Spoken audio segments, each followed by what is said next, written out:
محمد سيد الكونين والثقلين والفارقين من عرب ومن عجم. الحمد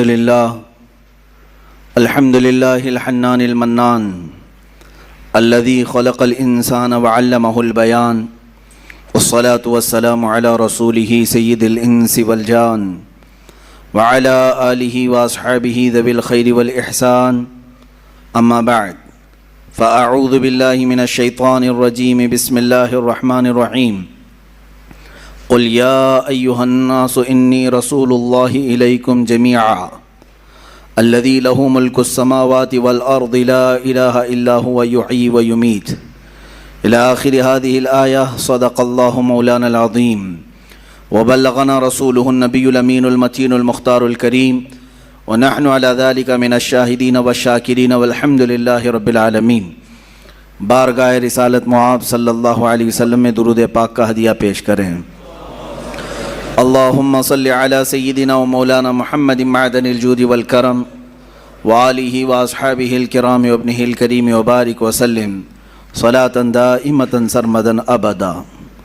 عزیزان گرامی وقار، آج کی یہ محفل جس میں ہمیں ذکر کرنا ہے اس ذات گرامی کا، اس مقدس ہستی کا جس کے متعلق یہ کہا گیا ہے اللہ کی سرتاب قدم شان ہے. یہ انسان نہیں انسان، وہ انسان ہے. یہ قرآن تو ایمان بتاتا ہے انہیں، اور ایمان یہ کہتا ہے میری جان ہے. یہ وہ مقصود کائنات ہیں، وہ اصل کائنات ہیں، وہ روح کائنات ہیں، وہ جان کائنات ہیں.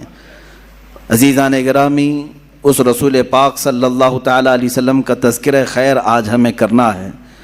اس رسول کی زندگی کے ہزاروں گوشے ہیں، اور ہر گوشے میں ایک سمندر ہے. ہر گوشے میں ایک سمندر ہے جس میں تیراکی کرنے والا اپنی زندگیاں تمام کر جاتا ہے، مگر اس گوشے رسول کو مکمل کر نہیں پاتا. اخیر میں جا کر کے پھر یہ کہنے پر مجبور ہو جاتا ہے لا يمكن الثناء كما كان حقه، لا يمكن الثناء كما كان حقه. بعد از خدا بزرگ تو یہ قصہ مختصر، لیکن رضا نے ختم سخن اس پہ کر دیا. خالق کا بندہ خلق کا آقا کہوں تجھے. بہت کچھ کہا گیا ہے اے رسول پاک آپ کی بارگاہ میں.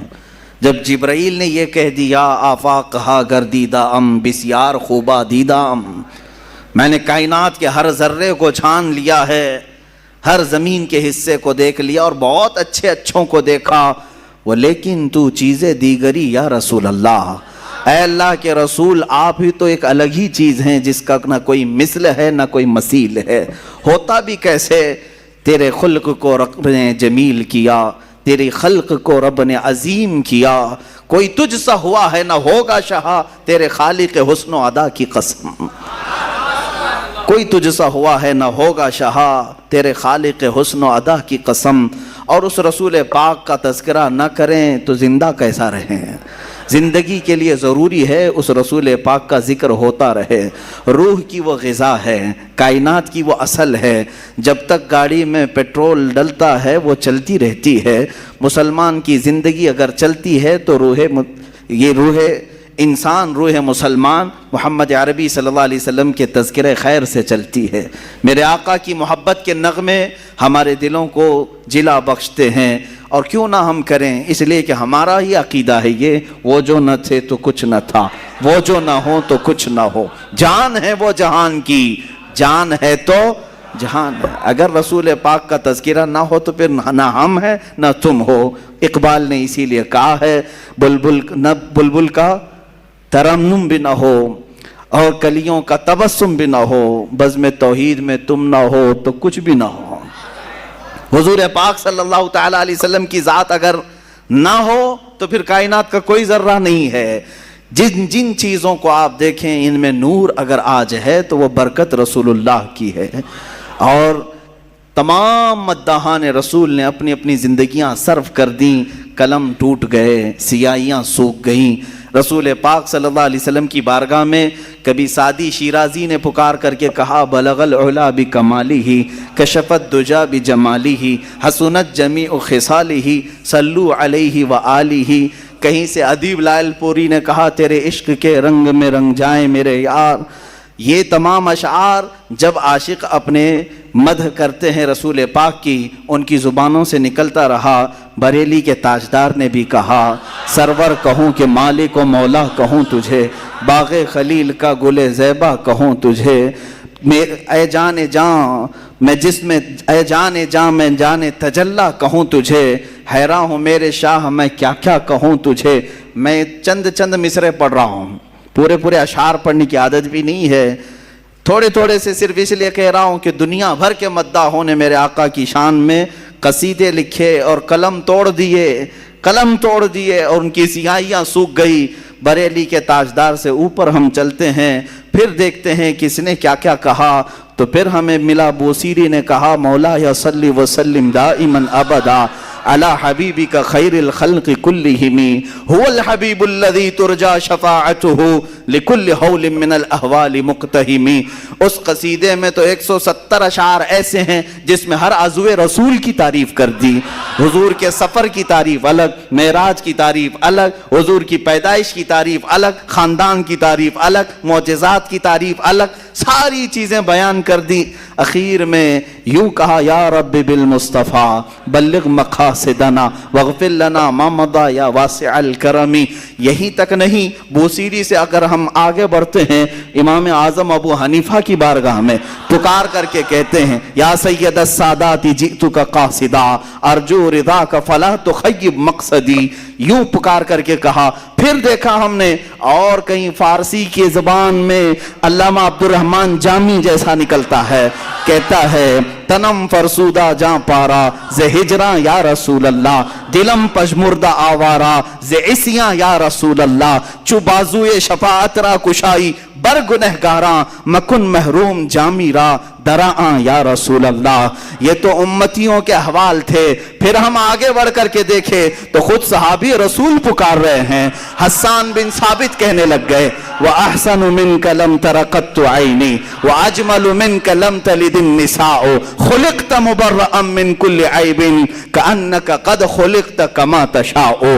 صحابہ نے بھی کہا, صحابیات نے بھی کہا, تابعین نے کہا, اولیاء نے کہا, صالحین نے کہا, شعراء نے کہا. ارے میاں یہ تو سارے انسانوں نے کہا. اب رب عظیم نے پکار کر کہا اِنَّا أَعْطَيْنَاكَ الْكَوْثَرَ فَصَلِّ لِرَبِّكَ وَانْحَرْ. محبوب کی شان بیان کرتا ہے خود ان کا خالق, کہتا ہے وَالضُّحَىٰ وَاللَّيْلِ إِذَا سَجَىٰ وَاللَّيْلِ إِذَا يَغْشَىٰ وَمَا رَمَيْتَ إِذْ رَمَيْتَ وَلَكِنَّ اللَّهَ رَمَىٰ. دست مبارک کے لیے بھی اللہ نے فرمایا. قدم کی بات آتی ہے, اللہ تو قسم یاد کر کے کہتا ہے لا اقسم بهذا البلد, اس شہر کی قسم جس میں میرا محبوب قدم رکھتا ہے. خود رب قدیر نے قرآن پاک میں قصیدے بیان کیا. اسی لیے شاعر نے یہ کہا تھا آغاز سے اخیر تک قرآن ہے نعت مصطفیٰ. یہ سمجھ والوں کے لیے ہے, کیڑے نکالنے والوں کے لیے نہیں ہے. عشق کی آنکھیں ہوں, قرآن پڑھے تو یہی کہے گا آغاز سے اخیر تک قرآن ہے نعت مصطفیٰ. محبوب کے بیان کا کیسا انوکھا ڈھنگ ہے, محبوب کے بیان کا کیسا انوکھا ڈھنگ ہے. یہ رسول پاک صلی اللہ تعالیٰ علیہ وسلم کی عظمت کوڑ لوگوں کو نظر نہیں آتی. اسی لیے کہا گیا ہے کہ آنکھ والے تیرے جوبن کا تماشا دیکھیں, آنکھ والے تیرے جوبن کا تماشا دیکھیں, دیدہ کور کو کیا نظر آئے کیا دیکھے. ابو جہل بھی دیکھتا رہا, ابو لہب بھی دیکھتا رہا, برائیاں کرتے رہے اور حضور کے قریب آتے نہیں رہے. اگر حضور کو دیکھنا ہو تو صدیق اکبر کی آنکھ چاہیے, صدیق کی آنکھ چاہیے, حسان بن ثابت کی آنکھ چاہیے. تبھی تو پکار کر کے بندہ کہے گا میں نے زندگی میں بہت رنگ دیکھے لیکن مصطفیٰ کریم کی زلفوں کے ایک بال نے مجھے اسیر کر دیا ہے.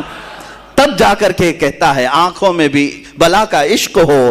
عزیزان گرامی وقار, مجھے بات کچھ اور عرض کرنی تھی رسول پاک صلی اللہ علیہ وسلم کے غزوات کے متعلق. آج میں گفتگو کرنے آیا تھا مگر رنگ کچھ اور ہی چڑھ گیا. مجمع نے حضور پاک صلی اللہ تعالیٰ علیہ وسلم کی قصیدہ خوانی کا, یہ دیکھیں یہ جو عقیدہ ہے یہ سنیوں کا عقیدہ ہے.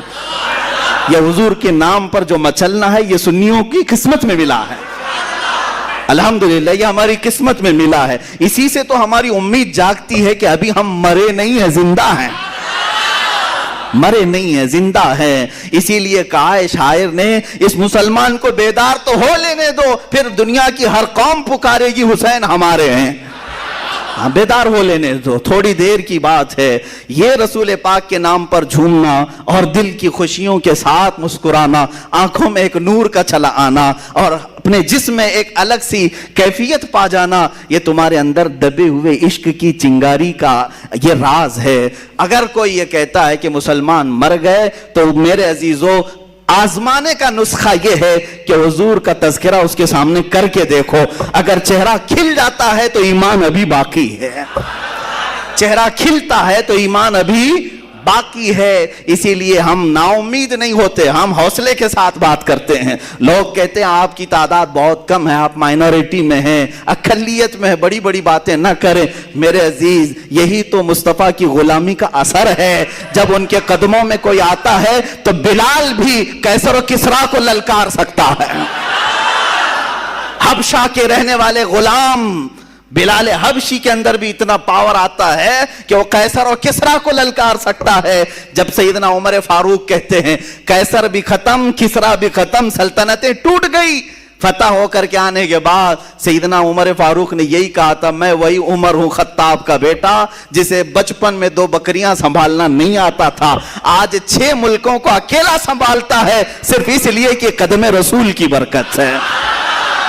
یہی تو اثر ہے مصطفیٰ کریم کے تذکرے کا، یہی تو اثر ہے ایمان کی تازگی اور روح کی بالیدگی. یہ میرے آقا کے نام میں اللہ نے رکھی ہے. میرے عزیزو سیدنا، یہ میں بہت بڑی بات عرض کر رہا ہوں، حضور پاک صلی اللہ تعالیٰ علیہ وسلم کے عزیز چچا جنہوں نے آپ کی زندگی بھر حمایت کی، جناب ابو طالب، ان کا یہ شعر ہے، ان کا یہ کہنا ہے.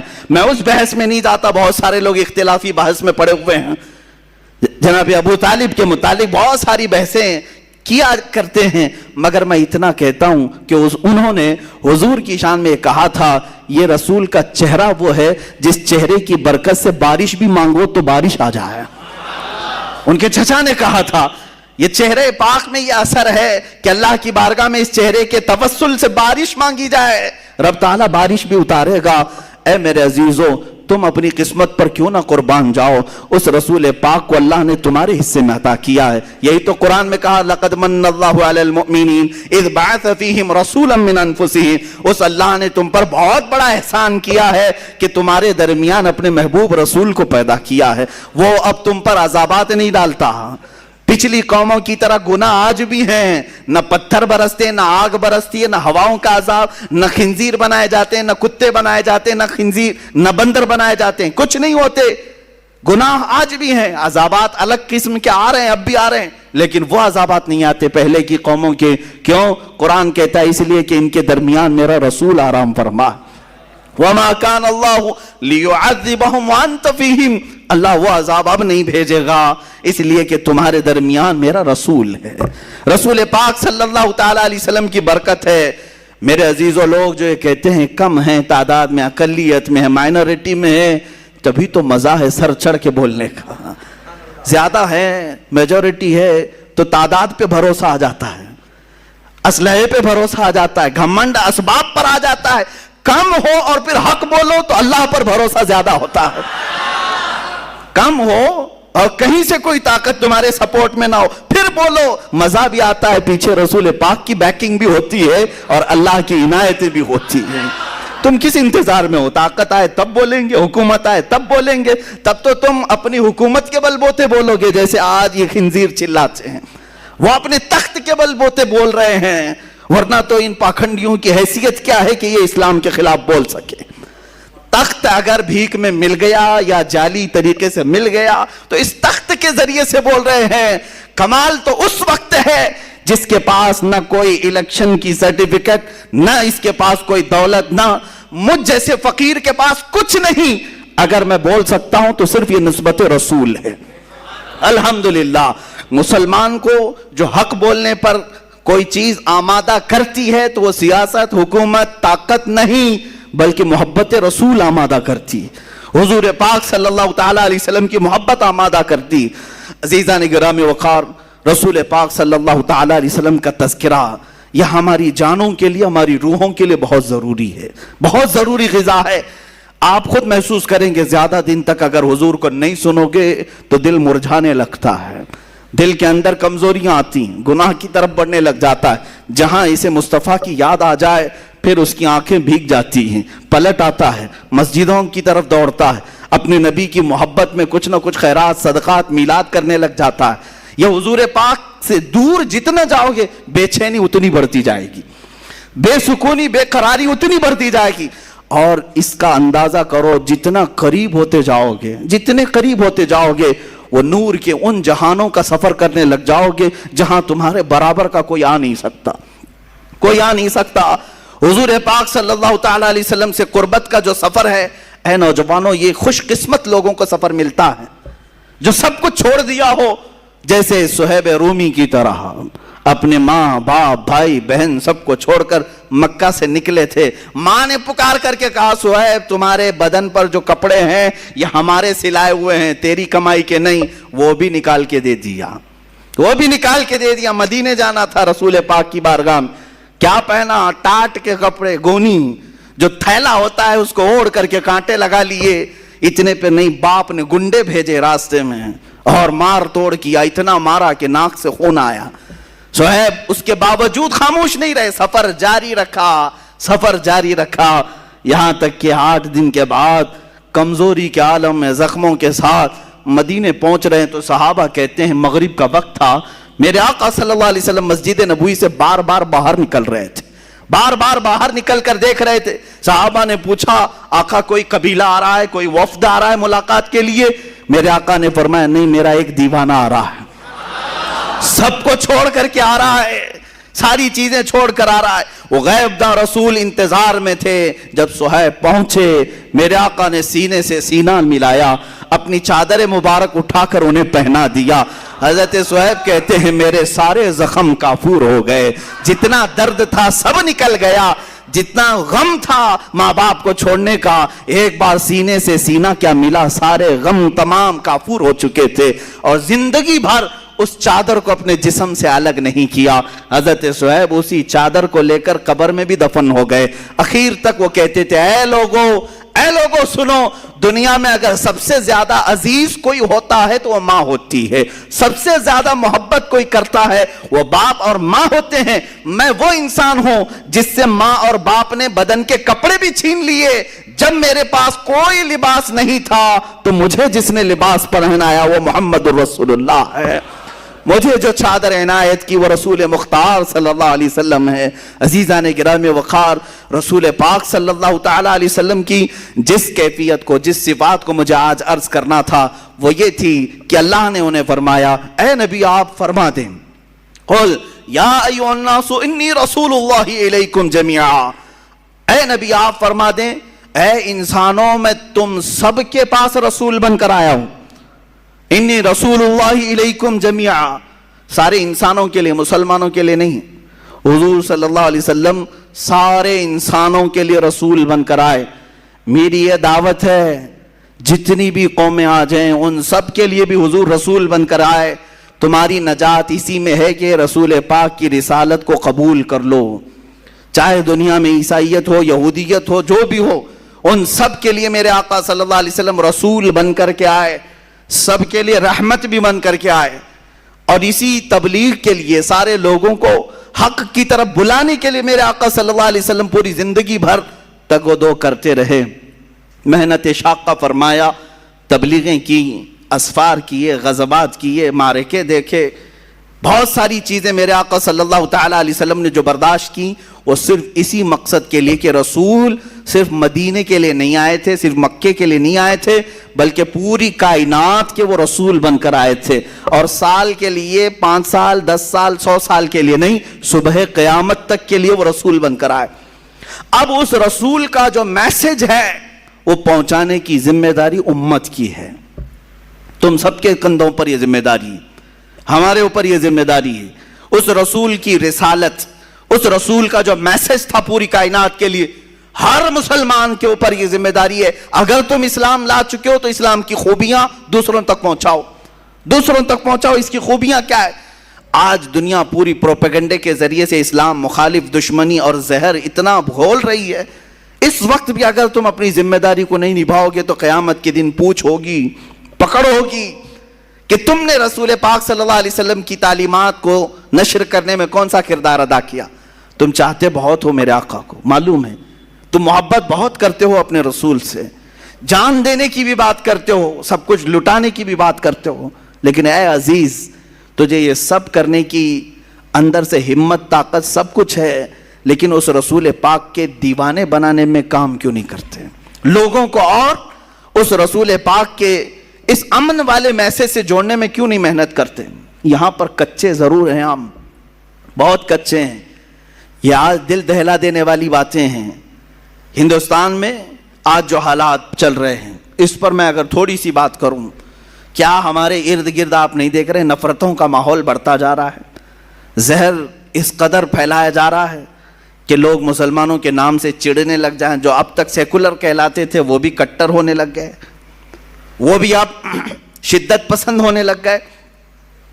یہاں دغلی پالیسی بہت زیادہ عروج پر ہے, یعنی اپنوں کے لیے الگ قانون, ہمارے لیے الگ قانون, تمہارے لیے الگ سسٹم, ہمارے لیے الگ سسٹم. یہ سب چیزیں آج دیکھنے کو مل رہی ہیں. اتر پردیش کے ایک چھوٹے سے گاؤں میں 2-4 دن قبل کی نیوز کہ تقریباً 18 یا 19 لوگ دھرم پریورتن کرتے ہیں, یعنی مسلمان اپنا دین چھوڑ کر کے ہندو دھرم کو اپناتے ہیں. نیوز میں یہ سب باتیں آئی, پھیل گئی, ویڈیو بھی بنائی گئی ان کی. وہ ہون کرتے ہوئے, وہ پوجا پاٹ کرتے ہوئے اپنا دھرم پہلے والا چھوڑ کر کے دوسرے دھرم کو اختیار کر رہے ہیں. جس پنڈت نے ان کو دھرم پریورتن کروایا اس نے انٹرویو بھی دیا, ساری چیزیں چل رہی ہیں. وہ کریں تو کوئی مسئلہ نہیں, لیکن اگر کوئی ایک مبلغ اسلام کی سچائیاں پھیلائے تو اس پر NSA لگایا جائے گا. اسے کہا جائے گا کہ یہ باہر کے پیسے لے کر کے لوگوں کو زبردستی دین بدل رہا تھا. یہ دغلی پالیسی ہے. بہرحال مجھے بات یہاں جو عرض کرنی وہ یہ ہے, انہوں نے 18 لوگوں کو یا 19 لوگوں کو جو دھرم پریورتن کرایا, جیسے بھی ہوں, اسلام کسی کے جانے سے نہ رکتا ہے نہ مٹتا ہے. الحمدللہ اسلام کسی ہلکے پھلکے پودے کا نام نہیں ہے. یہ اس کی جڑیں تحت الثری میں, اس کی شاخیں اوج ثریا پر ہیں. پوری کائنات مل کر کے اسلام کو ہلا نہیں سکے گی. یہ الحمدللہ میرا کیا, یہ رب ذوالجلال کا چیلنج ہے, اللہ رب العزت کا یہ دستور ہے. اس کا کچھ نہیں ہونے والا ہے. جو آ رہے ہیں ٹھیک ہے, تمہاری نجات ہے, جو جا رہے ہیں تمہارے لیے جہنم ہے. میں سوال یہ کرتا ہوں, وہ 18-19 لوگ جو 3 پریوار کے تھے وہ دھرم پریورتن کر کے جو چلے گئے, اس کی وجہ کیا بنی, کیوں ایسا ہوا؟ میں نے معلوم کیا اس وہاں کے مقامی لوگوں سے. ایک مولوی صاحب تھے, انہوں نے یہ میسج کیا کہ جس گاؤں کے لوگ ہیں وہاں تقریباً 10,000 مسلمانوں کی آبادی ہے. جہاں یہ لوگ بدل گئے 10,000 مسلمانوں کی. کہا اتنے سارے مسلمان ہیں ایسے علاقے میں رہتے ہوئے پھر بھی ان کو ایسا کیا ہو گیا؟ کہا کہ یہاں کے حالات ایسے ہیں کہ اگر آپ اس گاؤں میں آئیں گے تو فجر کی نماز میں 4 لوگ ملیں گے, مغرب کی نماز میں 10 سے 15 لوگ 20 لوگ ملیں گے, 10,000 کی آبادی میں. اے میرے عزیزو, کیا یہی محبت مصطفیٰ ہے جو تم نے ان اعمال کو ٹھکرا دیا اور صرف محفلوں میں, مجمعوں میں, جلسوں میں پکارتے رہ گئے؟ جب تک تم رسول پاک صلی اللہ تعالیٰ علیہ وسلم کی زندگی پاک کو عملی طور پر اپنی زندگی میں لا کر دوسروں کی زندگی میں لانے کی کوشش نہیں کرو گے, شب خون مارے جائیں گے. اسی طرح سے تمہارے گھروں پر چھید کیے جائیں گے, اسی طرح سے تمہارے قلعوں کو کاٹ کر کے اندر سے لوگوں کو لے جایا جائے گا. یہ کب تک ہوتا رہے گا؟ جب تک تم گہری نیند سو رہے ہو. میری دعوت صرف اتنی ہے کہ رسول پاک صلی اللہ تعالیٰ علیہ وسلم کل بروز قیامت اگر پوچھیں تم سے, تو میرا امتی ہے, تو میرا چاہنے والا ہے, تو مجھ سے محبت کرتا ہے, بتا میری محبت کتنوں کے سینے میں تو نے ڈالی؟ ہوتا تو یہی ہے, ہر شخص اپنے محبوب کا تذکرہ کھل کر کے کرتا ہے. آپ جہاں بیٹھتے ہیں اپنے محبت کرنے والوں کے تذکرے کرتے رہتے ہیں, دوسروں کو بھی منواتے رہتے ہیں. ارے یہاں حالات تو ایسے ہیں کہ تمہارے پیر کو میں نہ مانوں تو مجھے باہر کرتے ہو، میرے پیر کو تم نہ مانو ہمارے ادھر کے لوگ باہر کرتے ہیں. ہم پیروں کے لیے تو اتنی بات رکھتے ہیں اور حضور پاک کے لیے کیوں نہیں؟ رسول محترم صلی اللہ تعالی علیہ وسلم کے لیے یہ احساس کیوں نہیں ہے کہ میں اپنے نبی کونین صلی اللہ علیہ وسلم سے بے پناہ محبت کرتا ہوں؟ تو سیکنڈری میرے اوپر ذمہ داری یہی آتی ہے کہ میں دوسروں کو بھی اس طرح محبت میں تڑپتا ہوا دیکھوں، ان کے سینوں میں بھی محبت مصطفیٰ کو دیکھوں. اس تبلیغ کو جب چھوڑ دیا تب یہ حالات ایسے آ گئے ہیں. شاعر نے سچ کہا ہے، دیوار کیا گری میرے خستہ مکان کی، لوگوں نے آنے جانے کا راستہ بنا لیا. ہوتا ایسے ہی ہے. گھر پرانا اگر گر گیا نا تو کیا کرتے ہیں لوگ؟ ادھر سے ادھر جانے کا اس کو راستہ بنا لیتے. گھر جب تک سلامت ہے کوئی گھر کے دروازے سے نہیں گھستا. گرا ہے گھر تبھی لوگوں نے راستہ بنایا ہے. آج حالات تمہارے خستہ ہیں اور گر گئے ہیں، اس لیے ہر کوئی تمہارے اوپر سے گزرنے کی کوشش کر رہا ہے. کبھی ہم نے سنا نہیں کہ موب لنچنگ کسی عیسائی کی ہوتی ہے، صرف تمہاری. تمہیں پکڑ کر کے مارا پیٹا جاتا ہے. ارے میاں عیسائی بھی تو رام رام نہیں بولتے ہیں، وہ ان کا اپنا عقیدہ ہے. یہودی بھی نہیں بولتے، لیکن مجال ہے ان لوگوں نے کبھی کسی کی موب لنچنگ کی ہو؟ صرف اور صرف مظلوم مسلمان نظر آتے ہیں. مظلوم مسلمان ہیں جن کو ان کے دین پر، ان کی داڑھی کے نام پر ٹارچر کیا جائے، ان کی ٹوپی کے نام پہ ٹارچر کیا جائے. یہ حالات صرف اور صرف اس کی وجہ یہ ہے میرے عزیزوں، جس کو میں بارہا کہتا ہوں، ان کے جو ہم غلام تھے خلق کے پیشوا رہے. حضور پاک صلی اللہ علیہ وسلم کی غلامی سے جب جب ہٹو گے دنیا یہی دکھائے گی. دنیا ہمیں یہ ساری چیزیں دکھائے گی. اور اسی لیے کہا ہے کہ درس قرآن کو اگر ہم نے نہ بھلایا ہوتا، یہ زمانے نے زمانہ نہ دکھایا ہوتا. آج جو ہمیں دکھایا جا رہا ہے یہ سب ٹرائل ہے، ابھی اور کچھ آنا باقی ہے. بہت سارے لوگ آج جتھا بنا کر کے چھوٹی چھوٹی سی کنڈلیاں، چھوٹی چھوٹی سی منڈلیاں جس میں آتنکی نعرے لگائے جائیں اور مسلمانوں کو کاٹنے کی بات کی جائے، قتل کرنے کی بات کی جائے، یہ سب سنو اور انتظار کرو میرے عزیزوں، اور بھی بڑے وقت آنے والے ہیں. لیکن بیدار ہو گئے اور اپنے آپ کو سنبھال لیے تو میرا یہ صرف امید کی بات نہیں، یقین کی بات ہے. کوئی اگر تمہاری طرف انگلی بھی اٹھائے گا انشاءاللہ العزیز رب ذوالجلال کی طرف سے غیبی مدد ایسی آئے گی کہ وہ ہمیشہ کے لیے خائب و خاسر ہوگا، وہ فنا فی النار ہوگا. لیکن مضبوطی تمہارے اندر آئے. دیکھو میرا مولا مدد کب کرتا ہے. بدر کے وہ 313 جوانوں کو دیکھو، نہتے ہیں، ان کے پاس ہاتھوں میں تلواریں بھی نہیں تھیں، پہننے کے لیے چپلیں نہیں تھیں، سواریاں بھی بہت کم، پیدل گئے ہیں اکثر. دھوپ کا وقت ہے اور ریت والا میدان ہے، سب پورا ریت میں ہے. کتنی آزمائشیں، پلس اس پر رمضان کا مہینہ ہے اور چھاؤں نام کی کوئی چیز ہی نہیں ہے، کوئی درخت تک نہیں ہے سائے کا. میرے عزیزو جب اس قدر مشقتیں اٹھا کر حضور کی وفاداری کرتے ہیں نا تب اللہ 5000 فرشتوں کو اتارتا ہے. قرآن کہتا ہے لَقَدْ نَصَرَكُمُ اللَّهُ بِبَدْرٍ، اللہ تعالیٰ نے تمہاری مدد نازل کی ہے بدر میں. بدر کے میدان میں مدد نازل فرمائی، حنین میں نازل فرمائی. عزیزان گرامی وقار، تمہارے لیے مدد آئے گی، صرف اور صرف شرط یہی ہے ان کنتم مؤمنین. قرآن نے کہا اگر تم ایمان والے ہو، اگر تم ایمان والے ہو. اور ایمان کہتے کسے ہیں؟ لا یؤمن احدکم حتی اکون احب الیہ من والدہ وولدہ والناس اجمعین. تم میں سے اس وقت تک کوئی ایمان والا ہو نہیں سکتا جب تک کہ رسول سے وہ اپنی اولاد، تمام انسانوں اور اپنے ماں باپ سے زیادہ پیار نہ کرے. جب تک حضور سے محبت نہ کرے سب سے زیادہ، اس وقت تک وہ کامل ایمان والا نہیں ہو سکتا. تمہیں وہاں پہنچنا ہوگا.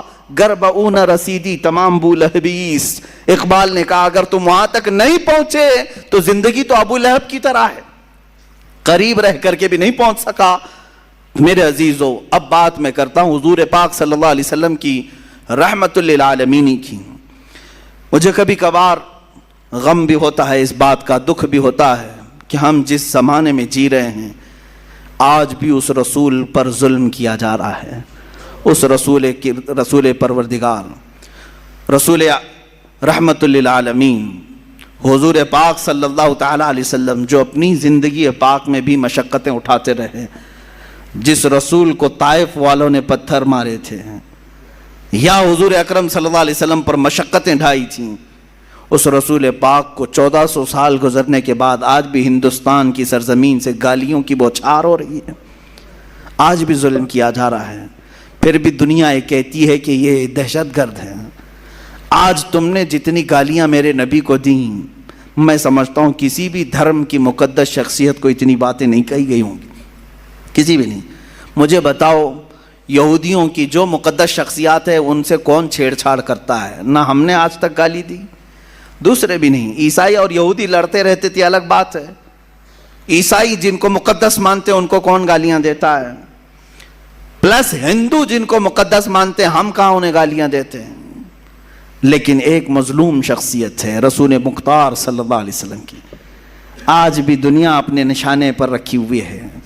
کارٹون بنانا ہے انہیں کوئی دوسرا نہیں ملتا، رسول کی ذات ملتی ہے۔ انہیں مسخرہ کرنا ہے، جوک بنانا ہے، حضور کی ذات ملتی ہے۔ انہیں گالیاں بھپکیاں دینا ہے، حضور کی ذات ملتی ہے۔